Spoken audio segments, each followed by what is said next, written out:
Hello, I'm Latif and you are welcome to Code with Laticotech. In this video, we are going to look at variables in Python, and that will be our third lesson. Now, we are going to know what variable is. Then we look at the variable naming structure. We look at the general rules for naming variables. Then types of variables. Then we look at multiple variable assignments. Okay, now what is a variable? A variable in Python is a reserved memory location to store values. Now a variable in Python program gives data to the computer for processing. So it's more like creating a location somewhere, in a memory location somewhere, and you store a value, or you can store a string in there. Anytime you need it to be processed, you can call the variable, and that value that is assigned will be called. Now you can relate a variable to sharing of roles among your employees. For instance, you can say Mr. Salim, you can give account,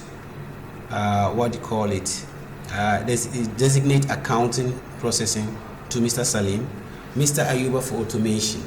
Now, so whenever you need accounting functions or processing, all you need is to call Mr. Salim instead of Mr. Ayuba, since account is assigned to Mr. Salim.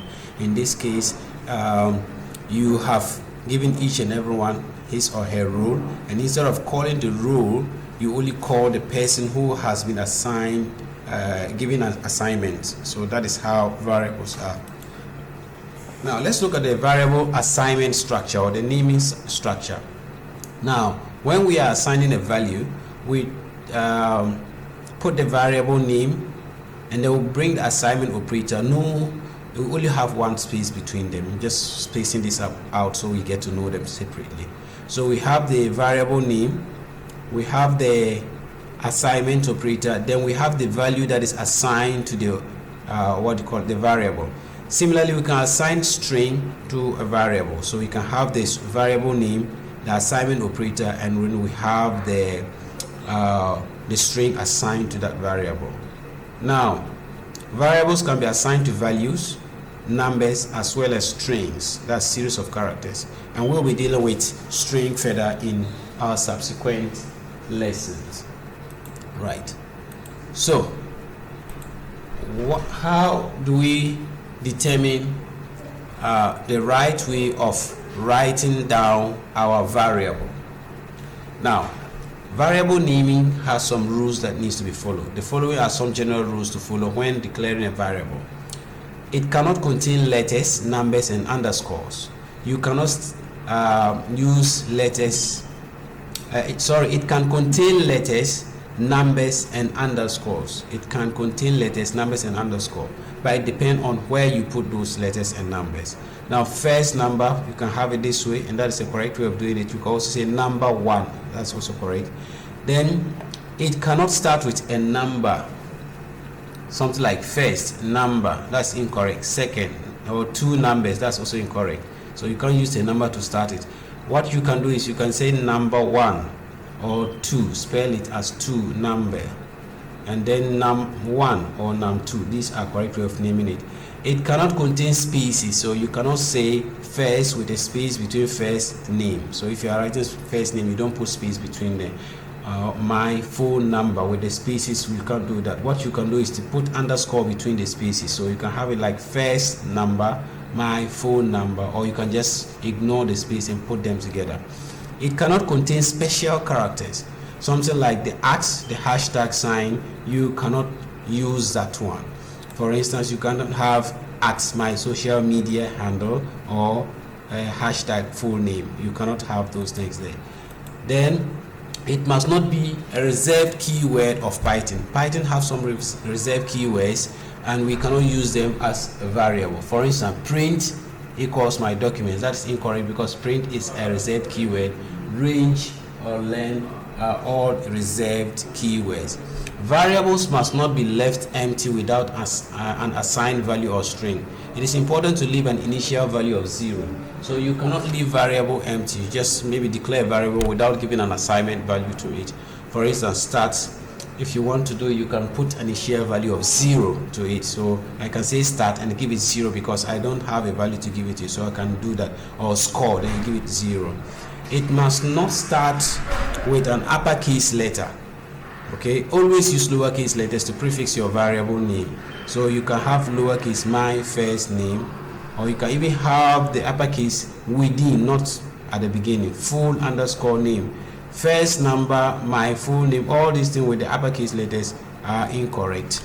Variable in Python are case sensitive, and it is imperative to a variable can be declared with uppercase.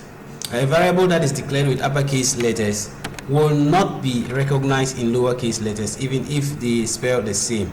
For instance, if I have first name, it is not the same as this first name, which is in a lowercase letter. Or even if I have a lowercase letter, something like this one here, my first name, and if I go into spell all of it in lowercase letter, the same thing as my first name with the underscore, because this one has an uppercase letter, it wouldn't be the same as the other one. So we have to take note of that. Now let's look at the types of variable. We have two types of variables in Python. We have the local variables and then the global variables. So let's take a look at the local variable. The local variable, this type of variable is declared inside a function, not outside, inside the function, and used only within the scope of that particular function. Now let's take a look at how these variables are declared. We're going to our code editor and see how to do that. Now we'll be dealing with function later, but it is important to note that a function in Python can be defined using the Python keyword def. So we'll be using this to define a function, as you can see from the example here, def total, and you can see the definitions all here. All right, so let's go to our code editor and look at it. So as usual, if you open your code editor, you wait for it to start, and then you can start a new project and give it a name. Right, so here I'm going to click on new project, and then I'll name it as Python variables. Then you click on create. So anytime you create a project, you have to let it load some requirement for you to start the code. Now if you can remember from my previous video, anytime you create a new project, Python automatically, PyCharm automatically creates a default Python file for you called main.py. So we're going to close that one and we create our own file. So you right click on your project's name, and then you move on to new, then you go to Python file and click on it, then give it a name. So here we are going to say local variable, and then you press enter. Now we're going to zoom in to see our work. So to do that, you press Ctrl, then you scroll. If you have installed your Python and it is not scrolling, you can refer to my previous video on lesson 2 on how to enable that one to allow you to scroll, to zoom in and then zoom out. So that is what we are going to. So let's prefix this with a comment. So I'll call it local variable. Now to define our function, local variables are within a function, so we have to define our function. So you start with a def and you give the name of the function. So the name of my function is total, then I put open brackets and close bracket, then you put a colon, then press enter. So automatically it will indent it. So this is the keyword to define a function, and this is the name of the function. Now first we are declaring a local variable. So let me just comment here, local variables. Okay, so now remember, so I'm using num1 equal, then I give it a value, maybe 45. Then let's try to start num2 with a capital letter, num2 equal maybe 50. Now we have an error here. it's telling us to check. So let's put our mouse pointer on it and check this error and see what it says. Variable in function should be lowercase. That is why. Now how about we try to start it with a number? So let me say second, maybe we want to type second number like this. It sees this 2 as an integer, so it's still wrong. Let's try to start it with a character. Same thing, we have an issue here. So as we said, these are some of the rules that we follow when we are naming variables. So I'll call this num2, and we always start with a lowercase letter. Then we call this ans will be my answer. So I'm going to add the 2 variables together. Remember what we did in operators. If you haven't seen that, you can refer to my previous video on operators. So ans is equals to num1 plus 2, and then I'll print the result. So I can put a string here and say there total value is, then put a comma and put my ans here. This is what I'm going to print. Then you have to press enter and go back and then close your function. So to close the function, just type the function name with a bracket like this. And now let's run this one. So to run this one, what we have to do is that we click on run and select run again. Now because we have 2 files here, so we have to do that so that we'll determine which one we want to run. So currently we are going to run local variable. If you don't want to do that, you can also come here and change it from this side.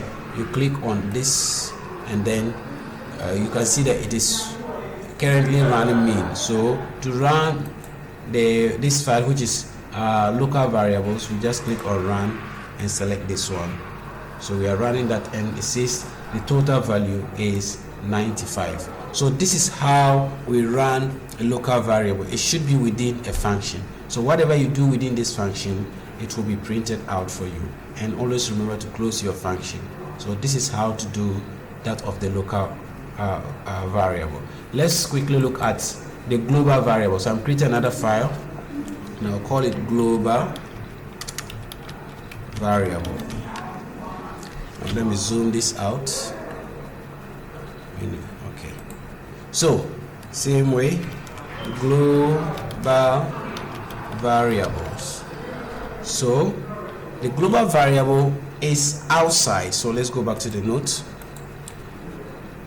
This type of variable is declared outside functions. It can be used throughout the entire program and its scope. Now the difference between this and the local variable is that the local variable works only within the function, but the global can be what you call called from even from a different file. Are you getting it? So it can be called if you have other functions within that file. You can use the global variable throughout. They are available within the entire code base. Now, so you can have the global variable outside, and then it continues to run that way. So let's take a look at how to do that one also. So I can declare the local variable, the global variable. So I can type global underscore global number. So I'll call it global number and give it a value, maybe 5. Then I can also define a function of, let me call it total underscore global. This is a name that I'm giving to it, and then I open the bracket, close it, and then colon. Then I'll declare local variables in. So I'll say num1 equals 45, num2 equal 120, then answer equal num1 plus num2 and plus global number. So although, so let me comment here, this is adding local variables to global variables. So here I've added, although the global variable is outside the function, but I've still called it here. So let's print let me put a string, the total is, then I'll put my answer here. So remember this one here that I use answer, you can say total, you can say final answer, anything that you want to just put in there. Then let's close our function, which is total global. So, and then let's print this out. So I'm going to run and run again. Now I'm running global variable. So you can see that it has added this one to this, to this 45 here, to the 120, and that gives us 170. So this is how the structure of the global variable looks like. So you have to declare the global variable outside, okay, global variable outside, and then it will continue to that end. All right, so basically this is how we run our global variable. Now let's say I have another function down here. Let me define another function, def, let me say subtraction. Okay, I'm declaring another variable within the same file. So I can say new number equals, let me give it 230. Now let's put our results. Let's say result equals new number minus global number. Remember, your global number is 5 and we have 230 here, and then what do you call it,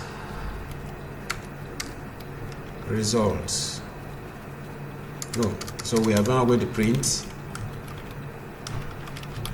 the difference is result. Then let's close this function to subtraction. Let's close that one. Okay, so right now we have declared a function here and another function here. Now the global variable is outside these two functions. It can be used within this function as well as this function. However, with the local variable, I cannot call num1 here. I can't work with num1 here. So let's run this and see. So click on run. Already it is on global variable, so I can click on this one to run it. So we have 170, which is the first one, and now we have 225 because 230, and then we subtract 5 from that will give us 225. So this is how the global variable works.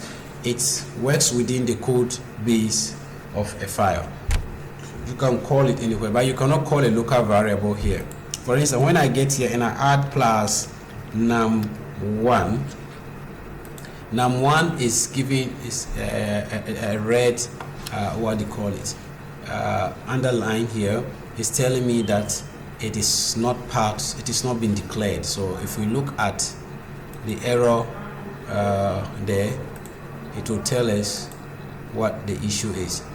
Unresolved reference num1, because it has not been given a reference within that. So local variables work within a function, and then global variables work throughout what do you call it, a file, or the code base within a file.